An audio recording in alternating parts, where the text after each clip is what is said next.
Sargodha police की काविशों से नवाही गांव 29 शुमाल में कत्ल, एकदम कत्ल की दुश्मनी दोस्ती में बदल गई। सुलह में सदर डिस्ट्रिक्ट बार और MNA चौधरी आमिर सुल्तान चीमा समेत मौजूदीन इलाका और शहरियों की बड़ी तादाद ने शिरकत की।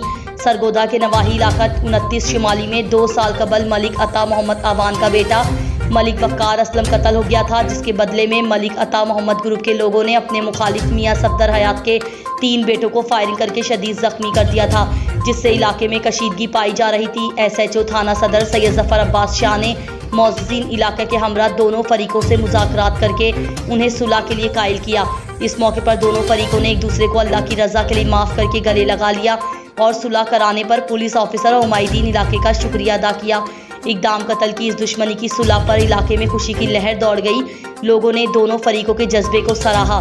कैमरामैन टीम के साथ राना अनवर हयात, डिस्ट्रिक्ट ब्यूरो चीफ, पाक पंजाब न्यूज़, सरगोधा।